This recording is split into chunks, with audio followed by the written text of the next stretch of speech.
everybody. Welcome, everybody. Once again, my name is Mike Ramone. I am sales manager at focusing on Business Central here at the Sikich, and I will be introducing quite a few other people that attended the Microsoft Summit in Orlando recently.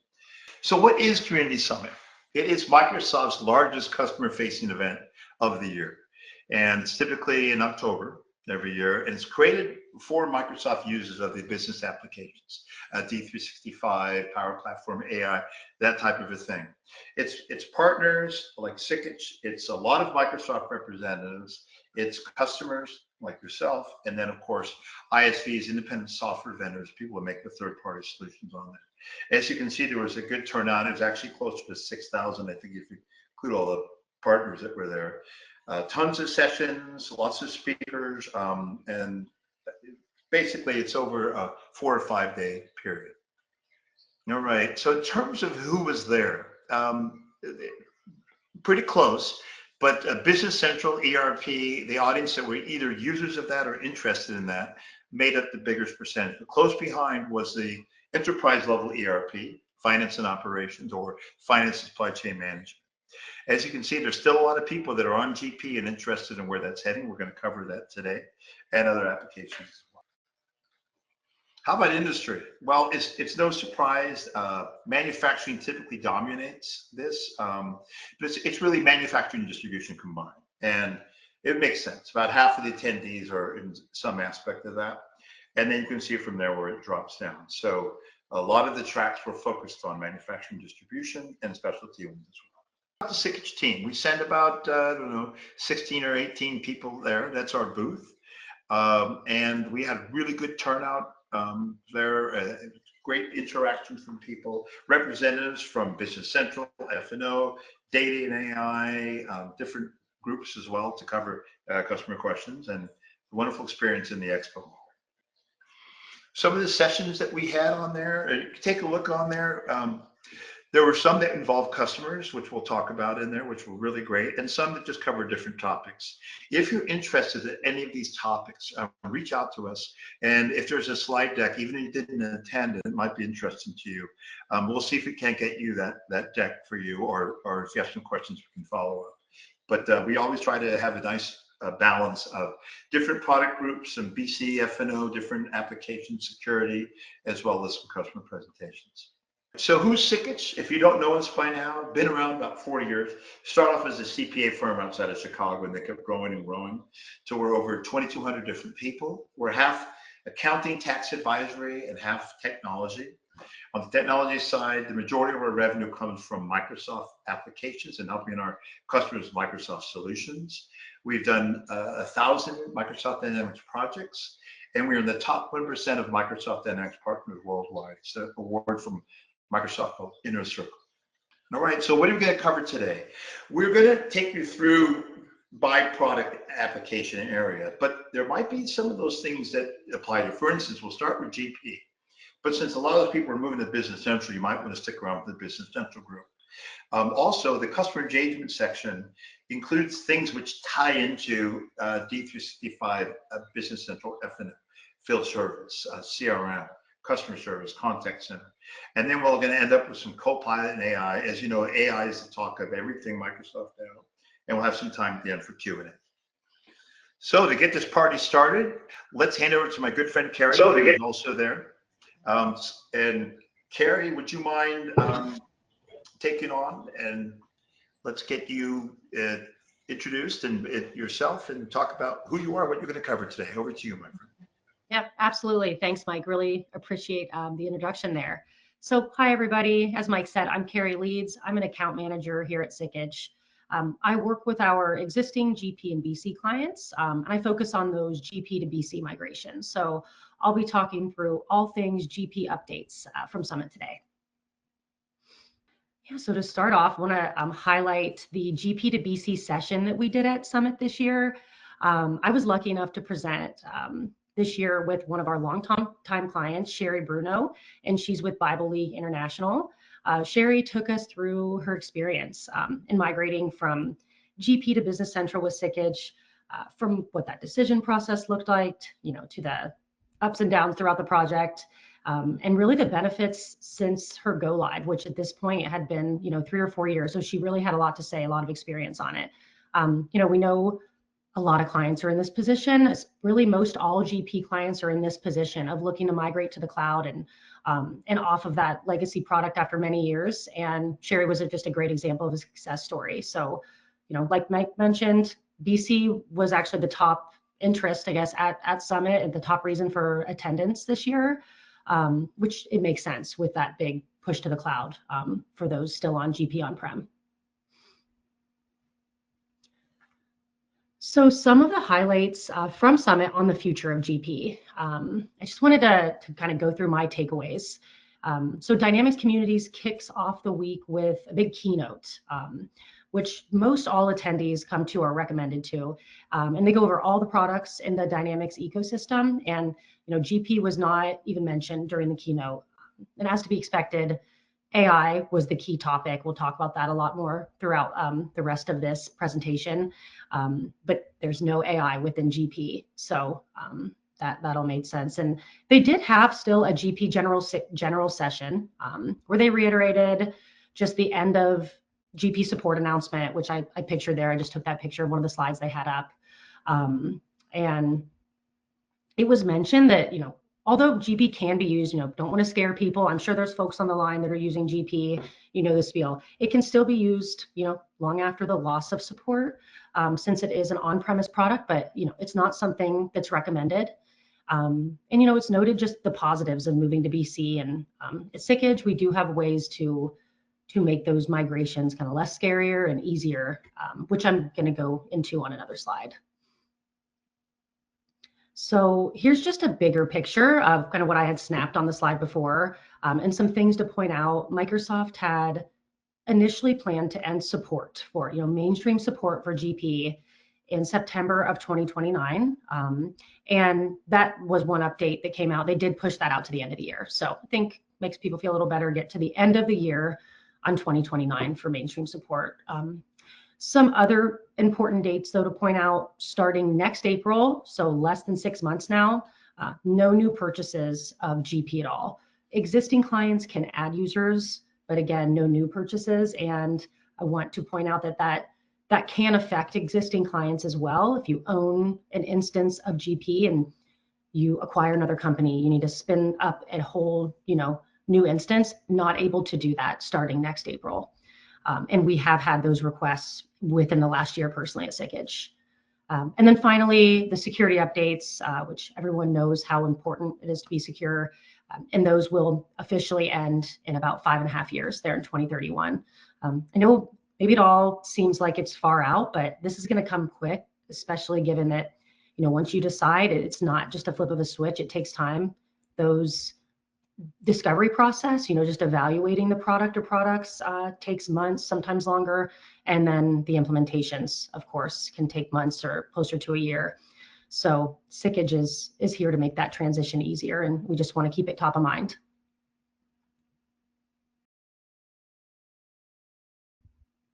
So we do offer a migration assessment tool, which it is a free tool, and it's specifically for clients on GP looking to migrate to BC.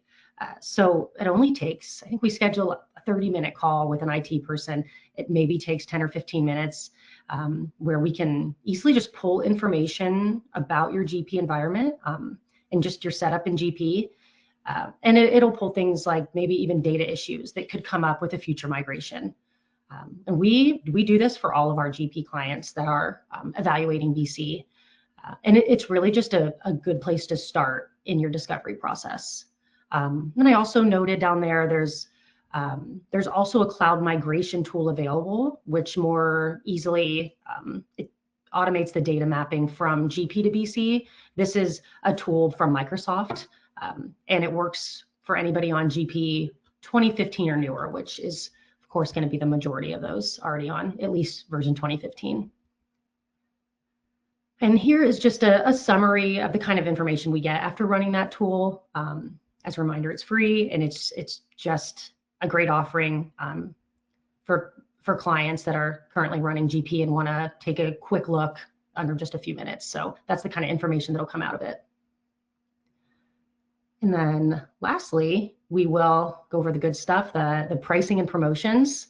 So of course, there's the implementation services, which is, the one-time build on time materials, but also the continued licensing. So there are typically promotions out there for GP clients moving to BC as long as you are current on your GP renewal. That's why it's important to continue to pay that enhancement, even if it's not going to be your long-term product.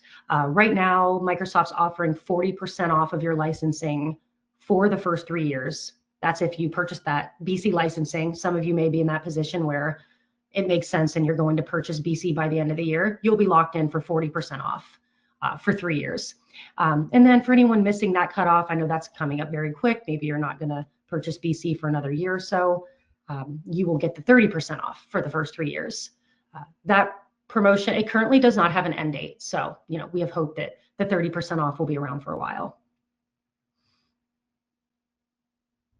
So, yep, that wraps up everything GP. And then I'm going to pass it back over to Mike, and he will go into everything Business Central.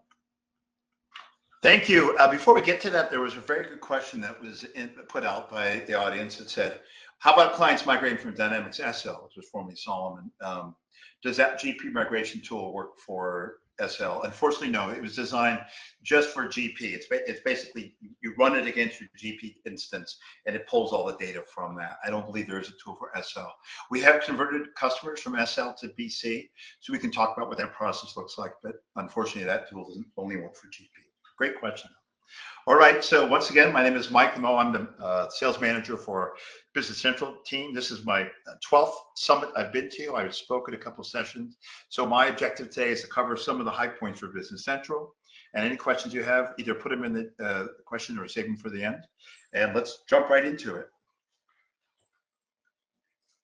All right, so this is kind of nice. If you're new to BC, if you're not using it yet, or you just one place, you would have sworn Microsoft owned this domain already, but they just finally acquired it. So businesscentral.com is your one-stop shop to find all resources on Business Central, which is really helpful. Everything from pricing to what's coming out in the product to how it fits in the Microsoft ecosystem is all there.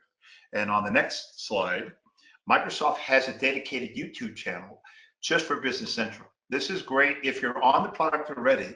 There are many demo videos of the new release items, like 2 minutes for this new feature, 3 minutes for that. So you can kind of determine, is that something I care about or not? Also, there's things about AI and Copilot that has something to do with just Business Central. And also some deeper dives. There's some longer ones there if you're more technical on that as well. So take a look at that. You can see it's aka.ms/PC YouTube. Or just go to YouTube and search for Business Central, Microsoft, it'll come up with this list. Really helpful videos.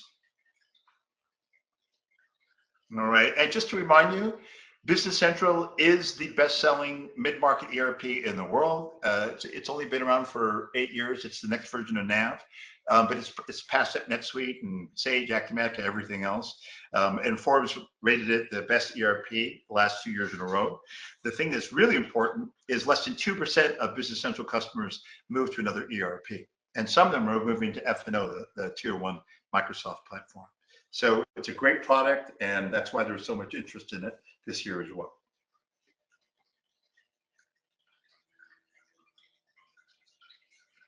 This is interesting. If you're not using Business Central now and you're looking for some case studies of maybe customers to see, I don't know, does it work for my industry? There's a page there, which is customer stories. The URL is listed below. By the way, these are all photos I took at an angle on the keynote, and that's why they look a little strange. But I wanted you to get this first. They haven't made these slides available to everybody yet. As you can see, those customer stories are by industry, so you can take a look at that and get some ideas and see if it's actually a good fit for you as well. Or you can also reach out to Sikich and we'll share some of our customer stories with you. All right. Microsoft's repositioned Business Central as sort of an AI-first ERP, which means that they've infused AI throughout the product. Now, what's great about that, this is safe AI. This is all within Business Central. The data never leaves it. So you can take advantage of AI functionality and all the benefits from search to advanced analysis without leaving the platform. And we'll show a bit more on this in the next slide, but the way that it fits into the Microsoft stack, there's nobody that can touch that out there. So in fact, going to the next slide, and I apologize, this one's a little bit blurry because I took a photo of it. What this is there's no publisher out there besides Microsoft that gives you the end-to-end platform, meaning Azure is the name of Microsoft's cloud. It's all the data centers and the security around it, the way it backs up and restores at the bottom level where Business Central is hosted on.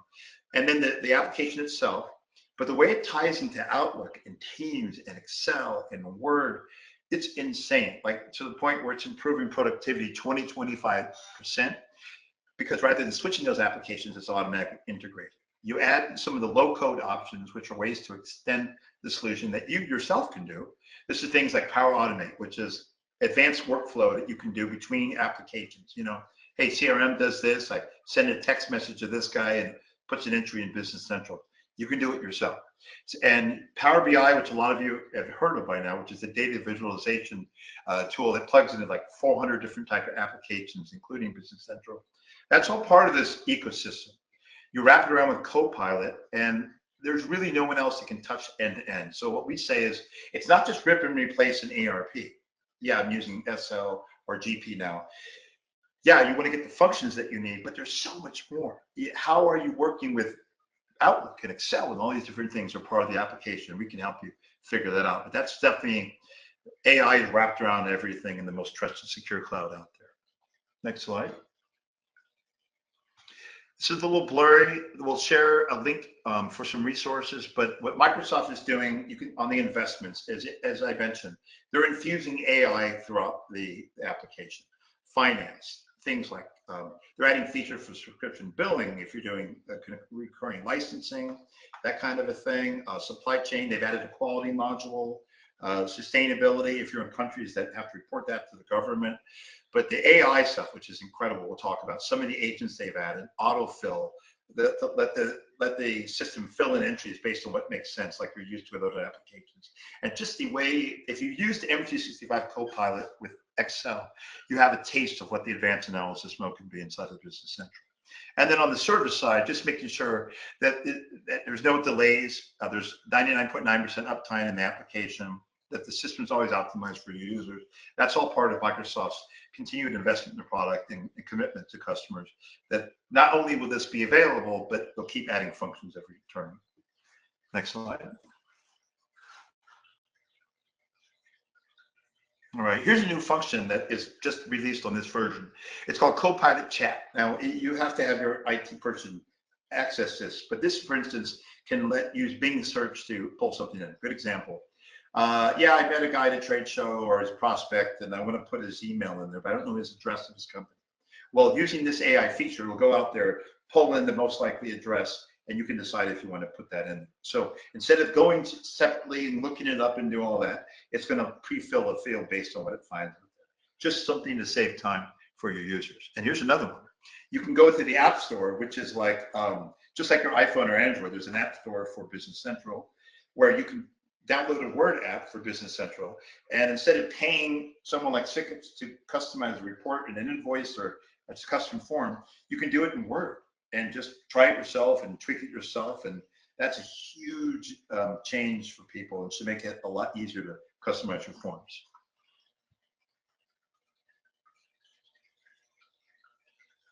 And this is just something, if you're not familiar, this is Nazaré, the famous 100-foot wave in Portugal.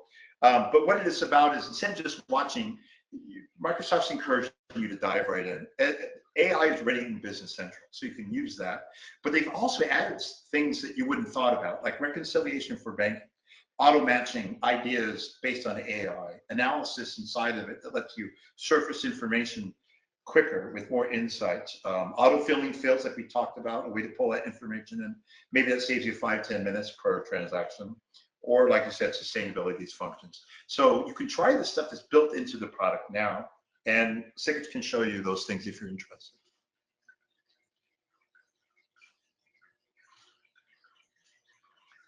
So one of the things that got released last version was called the Sales Order Agent. Now this is outside and inside of Business Central. This is literally from a customer that sends you an email that says, hey, I'm interested in this product, what does it cost?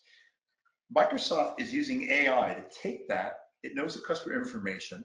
It can look at available stock. It can create a quote. And all along this thing, you're on the sidelines, you're looking what's happening, and you're monitoring this thing. So maybe that would take you 15, 20 minutes to put together. This might take 60 seconds to tee this thing up in terms of a quote you can email back to the customer. So this is more about using digital labor and AI to take something you're going to do manually and crunch that down into a fast service. So it's using an agent to do the work for you, but you're monitoring it so that what gets sent out is something that you believe in. It's multi-language. I mean, this is incredible. One of those YouTube videos has a mini demo video of this. And another agent on the next slide, it will be available on this release. It's called the Payables agent. This is sort of, you can import a PDF. You probably get this all the time. Someone sends you an email with a PDF invoice that you have to process for AP. It's going to take that, read it with OCR, capture that information, fill it into Business Central, and put it through the workflows inside of that, and use that information within the customer. So as you know, there are third-party products that do this in the ecosystem that are much more advanced than this. This is Microsoft's first foray in that to show you what's possible inside of the product. And there's also a mini demo video of that in those YouTube videos. One idea that they're toying with is sales forecasting. If you've had to do forecasts and you visit external solutions for modeling, that's coming out soon, the modeling built inside of Business Central. And on the next slide, they're adding some AI around purchasing and purchase orders and purchasing reports. And this is more like, instead of you having to run a report, you can set criteria that's looking at AI all the time and surfacing insights to you to show you what you should be doing on that. Just an example of where Microsoft's headed with AI in a product. And every time you turn around, there's another release on that. So to that point, you can see the different segmented areas of the product. This is built into Business Central. You know, there's a built-in CRM inside of it.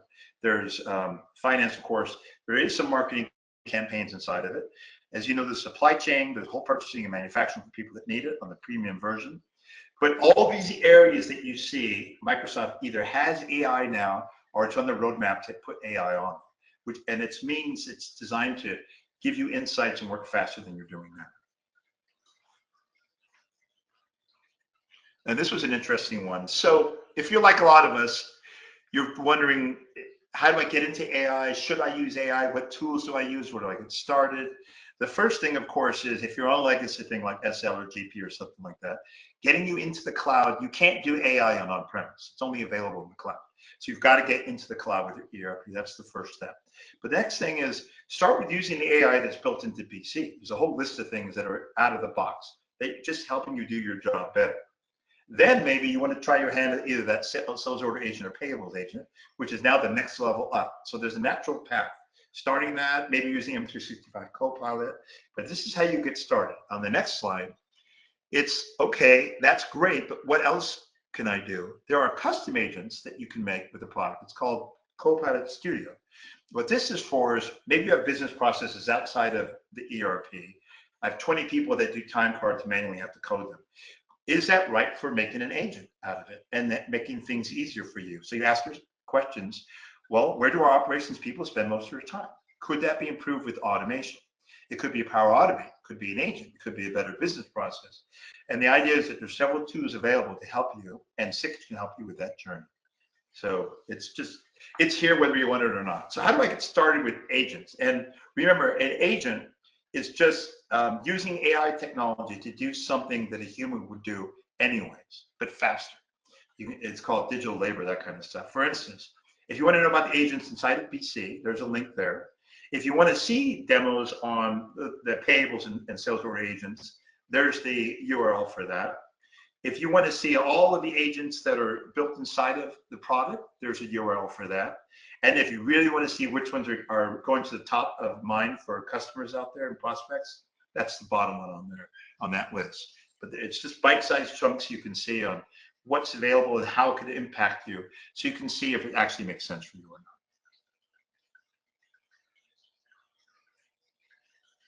So how can Sikich help you on this whole AI journey?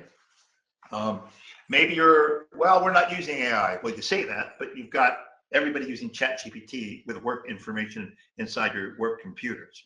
So there's something we can do called the readiness assessment, which is geared towards acceptable use policies. What tools should we use for AI? Do we have security set up in a way that we're okay? Do our employees know that they need to only use these tools and they can't put this stuff out to ChatGPT? That's the most bottom line thing. The other thing a lot of people are doing is M365 Copilot. That's $30 per user added on to M365. But I swear it paid for itself in the first month that you use it. So we can help you with getting a pilot of this, maybe pick 5 to 10 users to try it out internally and work on those things and share your learnings and see if it really pays off. The ROI is there for your users, which includes the governance, which includes the use case to prove to everybody. We've got, I don't know, 600 or 700 people at Sikich using M365 Copilot. It paid for itself the first month. And then there's also something we're doing called an agent workshop, which is, let's show you the agents inside of Business Central right now and make sure you know how to use those. And that's really for existing customers or people that are implementing it now on Business Central. And the last thing that's really exciting is more outside of the ERP even, what business processes are ripe for automation. That's where we work with you and we pick your 5 best use cases and we pick one and we build an agent and we say, what do you think? And let's figure out if it's going to make sense for you or not. But it's a way to get a guided tour for something that has immediate business value. We can help you on that journey. So if you're interested in any of these, this is across all the product groups you're going to see today, please let us know and we'll be glad to help you on that journey. All right, that's the conclusion of my section, and I would like to hand it over to my really good friend, John Boatman, who is on our F&O team. John, take it away, my friend. Hey, thanks, Mike. So my short session is going to be focused on licensing changes of and on F&O, or also known as finance and supply chain management. So this affects the commercial cloud and anyone that is using the finance, supply chain, commerce, project operations, or the human resource apps, just those apps in the D365 F&O world. What has happened is this is the first time Microsoft has applied any sort of governance or validation to licensing on D365 F&O. It's been out as a topic and a talking point since April. Things have been moving around a bit, and this is the last move Microsoft has, and it really looks like they've gotten it right. So it has moved from November 1st to January 15th now. So that is the start date for the validation clock. That it's going to align with any client's renewal date or anniversary date. Those are the important things, and I'll speak more about that on the next slide. So as a couple of practical examples to that, if your renewal is on December 6th as a date, your validation process isn't going to begin until December of 2026. So you're not going to be affected by that January 15th date until your renewal that comes around. If you have a renewal on February 15th, then you will be subject to all of the enforcements that happen.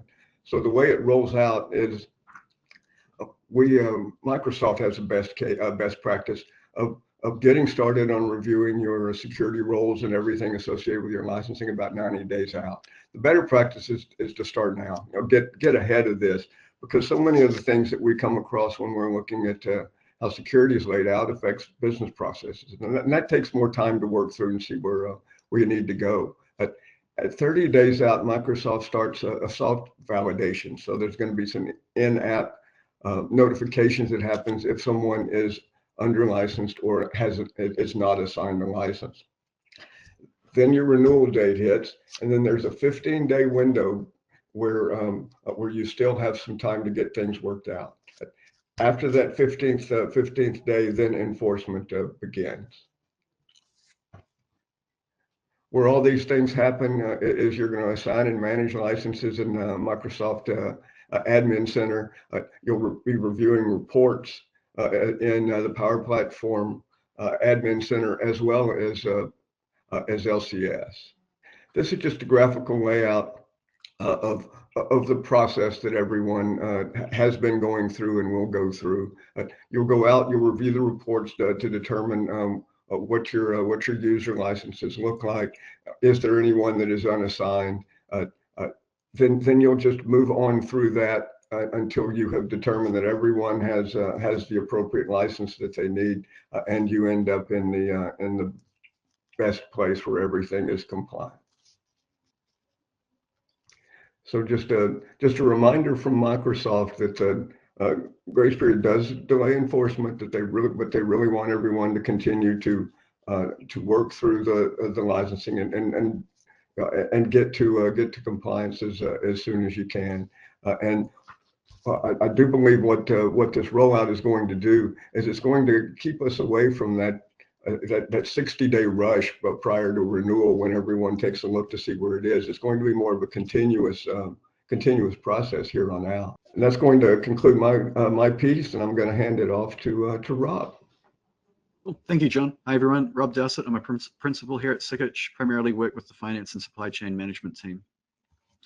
So following on from John's topic on user license enforcement, the next big hurdle for finance and operations customers to navigate will be capacity management. So capacity management refers to the database storage and file storage, both for finance and supply chain and Dataverse. So as we begin the transition from lifecycle services to the Power Platform, we believe Microsoft will begin enforcement around summer 2026. So there's already been a lot of work to understand these entitlements and the restrictions when you exceed those entitlements. There are reports in the Power Platform, and there are already some limitations in place today if you are over capacity. So for example, you cannot deploy a new unified development environment or a unified sandbox. So it's pretty important that everybody understands where they are in terms of what they're entitled to, how much they're using, and what they won't be able to do if they remain uncompliant. Also last week, there were some new changes announced with regard to capacity management. So the first change was combining what was previously two separate buckets. So there was a bucket for finance and supply chain and a bucket for database storage. Those have now been, or effectively December 1st, 2026, those will be merged into one bucket. And then the second change is a split from one single capacity license or SKU to splitting that out for compute and also for storage. So that should alleviate some of the pricing pressure on the storage SKU. And we expect to see more detail on that later this month and in December, as well as the licensing guide is updated. So to help clients navigate these changes, we have a capacity review workshop. So the workshop is something that runs over a couple of days, and it has a few goals. So the first is to help you understand what you're entitled to. So based on your user licensing, what capacity entitlements you have and how you can purchase more should you need them. We also look at strategies to manage your capacity. So things like running cleanup routines, looking at your sandbox database storage. So do we need all of the data in your sandbox? As well as looking at data archival tools. So Microsoft have their own data archival tool that leverages Dataverse long-term retention, and Sikich have also built an archival tool that leverages sort of a bring your own storage approach, which has some much more attractive storage cost model. And that webinar will be running in December. So there's a button at the bottom of the slide where you can learn more about that. So something just to keep your eyes on, just like user licensing, it'll take a lot of prep time to make sure you're compliant. So the sooner we start, the sooner you're compliant. So now I'll hand it over to Anthony to talk about CE. Thanks, Rob.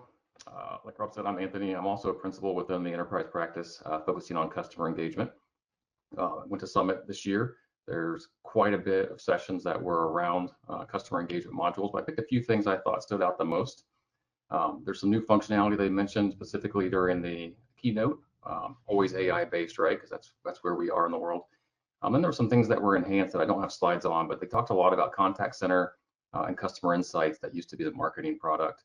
For those who don't know, contact center is an all-inclusive customer service module for interacting with your customers through text, phone, chat.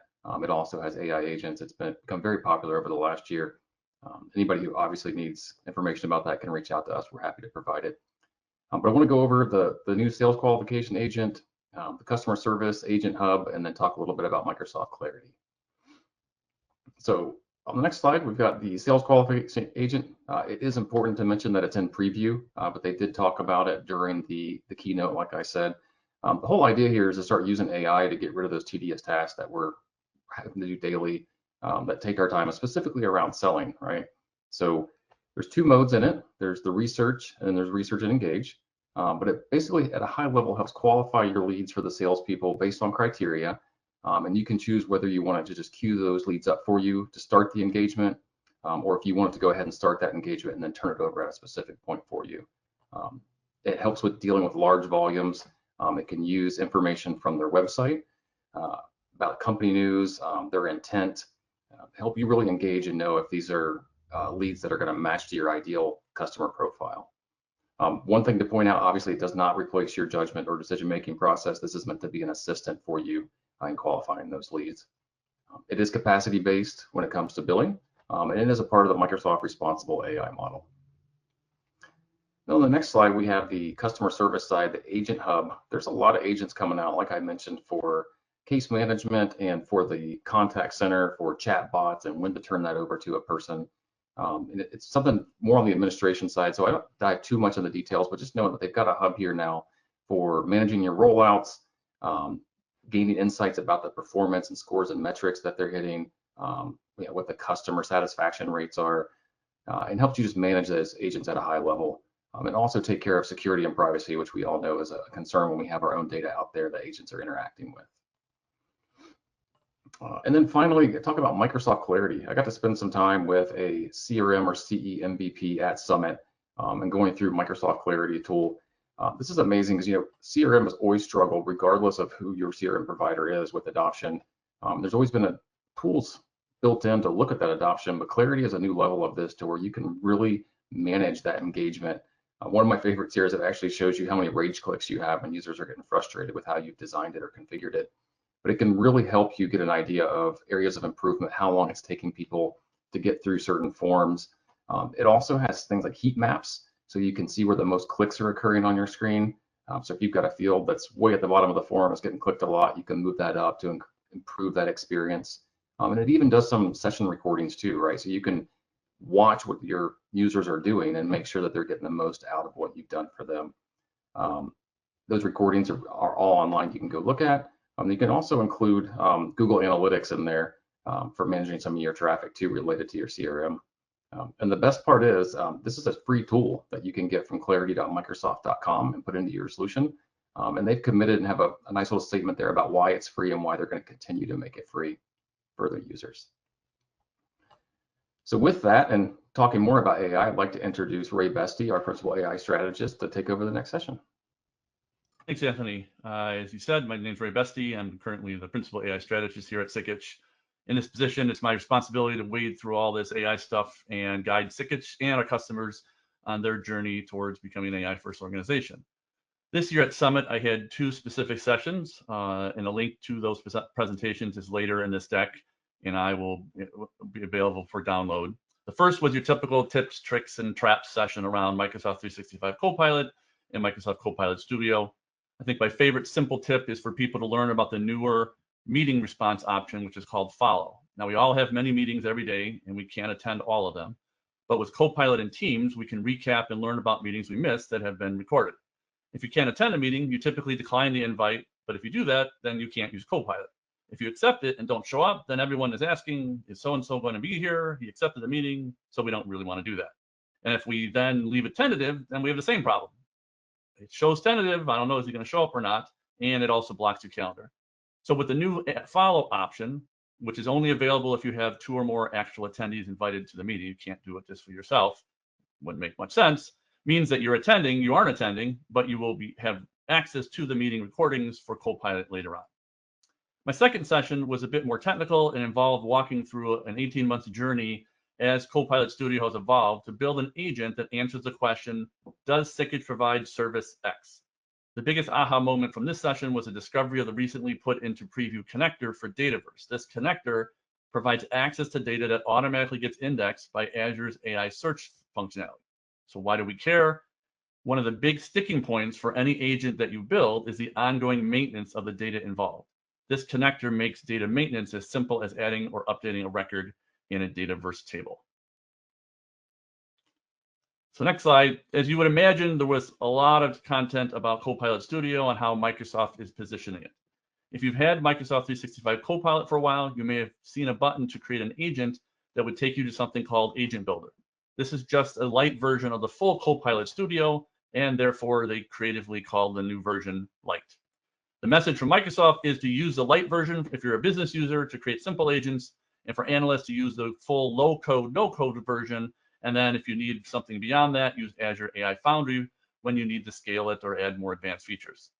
All that information is accurate, but since they removed the ability to simply take your Lite version and open it in the full version, my stance is to ignore the Lite version and give everyone access to the full version.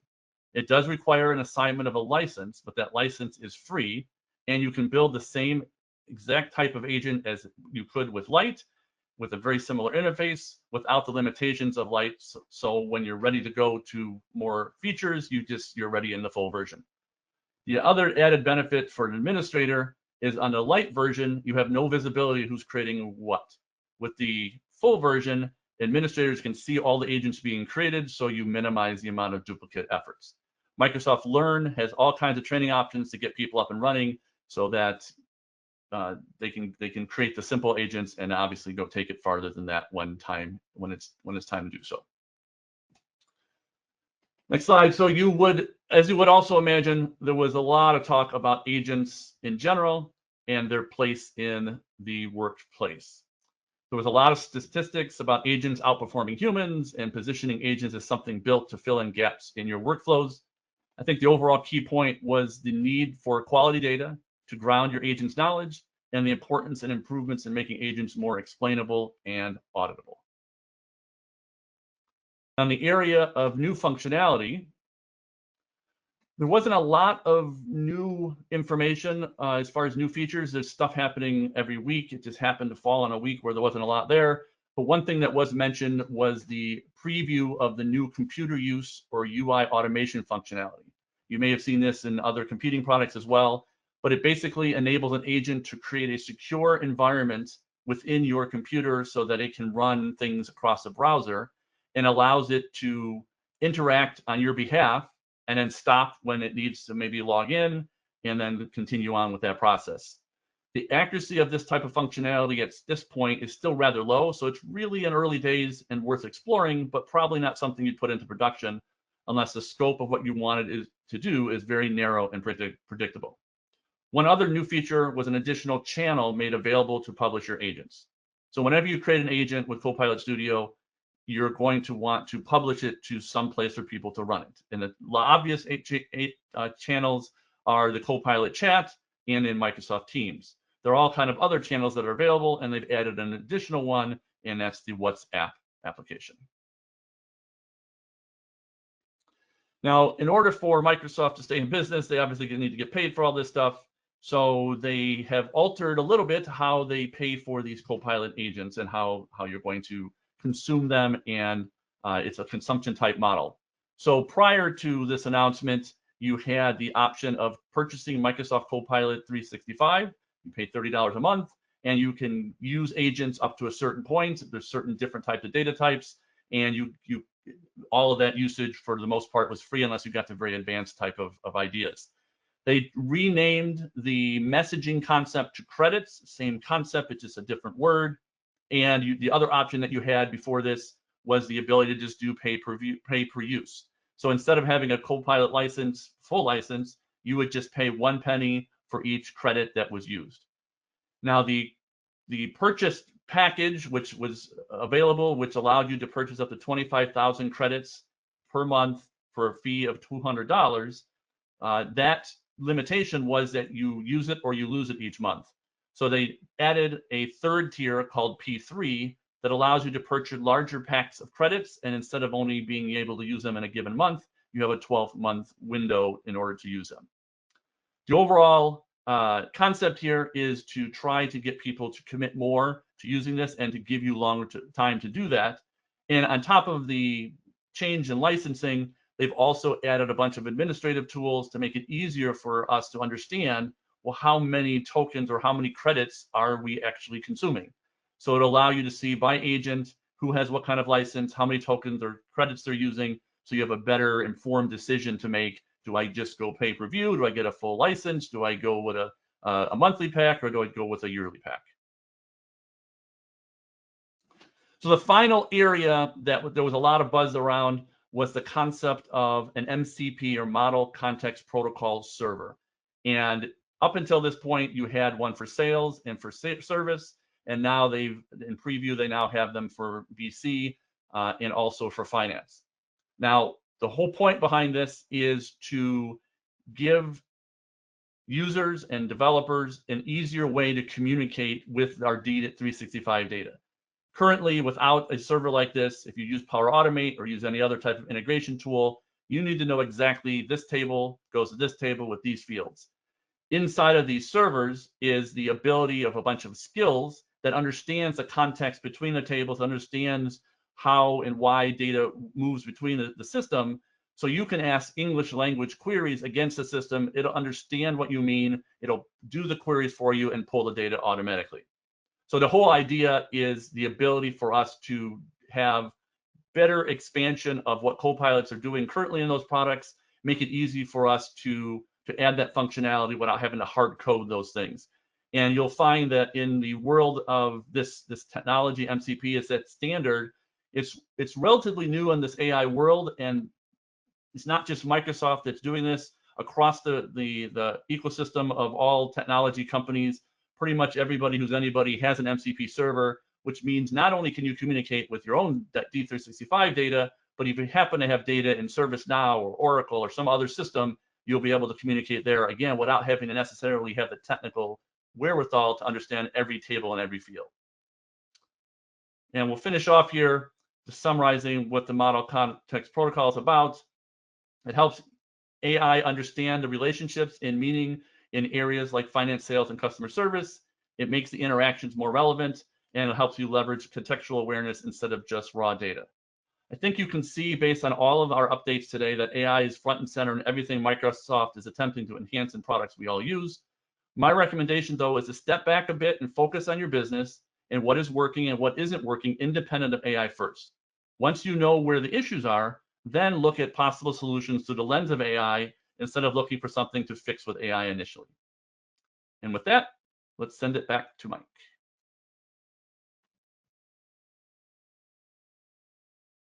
All right. Thank you so much to everyone on the panel. We have a few more minutes for questions. I have some that have come in. The first one's for you, Rob, actually, Ray. Hey, Ray, what's the difference between ChatGPT and Copilot? Well, the biggest difference is that ChatGPT obviously is created by OpenAI, and when you're in ChatGPT, you're going to be using one of their models, whether it's GPT-4, GPT-4.1, 5, or one of the other ones. When you're in, and you're going to be inside of or outside of your tenant, you're going to be in a public environment. And when you're in Copilot, you're inside your tenant, and so it's a little more secure. And Microsoft not only uses OpenAI's models, but it also now uses Claude. It may use DeepSeek. It may use its own models. So it's going to pick the right model for the right situation. And I believe it being more secure because, again, it's inside of your tenant. So those that have, we have tax accountants, we have auditors, et cetera, they're always concerned, can I upload a file? We're still going to take your PII out of it, but because it's in your tenant, it's going to be a little bit more secure. That's a great answer. It comes up quite a bit, as you know. The other question is, I'm on GP now. I'm considering moving to one of the Microsoft ERPs. Well, what's the difference between Business Central and F&O? So we actually have some good comparison information we can provide. Just reach out to us privately, and we'll provide that to you on that. We've taken customers from GP to BC, GP to F&O. We can help you with that journey. So no problem there. Another question was, I saw a particular add-on third-party, they call them ISVs at Summit. How do you know if their solution is any good? It's a really good question. So we can help you with that. We look at 4 or 5 areas. 1, have we worked with that add-on solution before? Is anyone experienced with that? Obviously. 2, how big is that company that's making that product? Are they going to be around anytime soon? 3, are they on Microsoft App Source? Do they have a certified app that you can download and either try out and that kind of a thing? And 4, is it the right app for what you guys need? So let us know on that. If you went to Summit or you've gone before, the floor is full of partners and people selling everything from reporting to AP to everything. It's a lot to navigate. So if you have something that looked interesting, happy to help you figure out if it's the right fit or not. Another thing, Anthony, this might be for you. This came in. Anthony, what's your between contact center and D365 customer service? Like, do I use one for something different? Like, how do I know which one to use for customer-facing type stuff? Well, that's a great question, especially as we get a lot of modules thrown around. It makes it confusing. So I think of customer service as your base kind of ticketing and knowledge-based management for working with emails back and forth.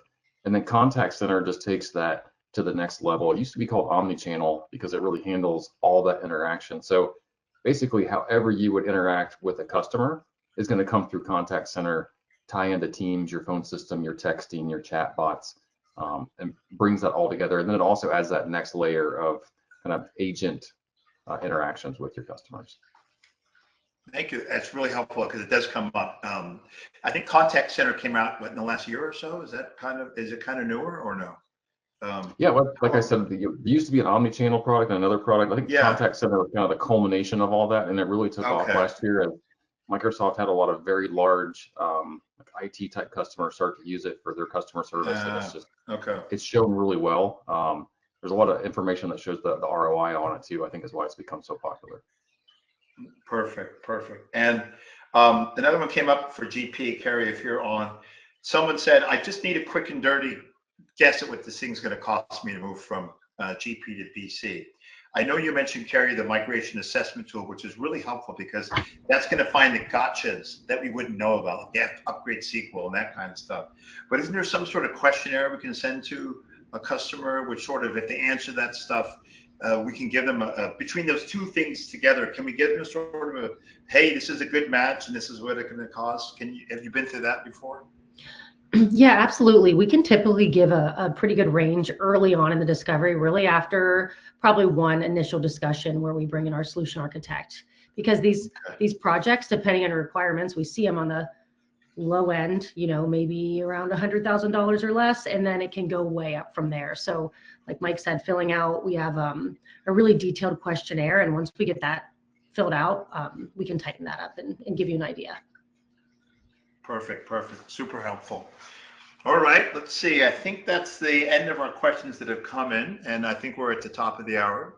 So what I'd like to do is, first of all, thank you to our panelists today.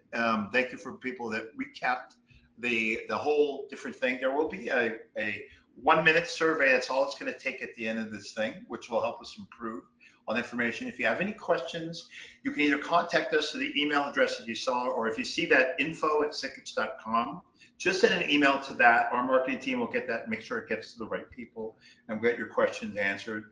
But on behalf of the Sikich team, we really want to thank you all for your attention.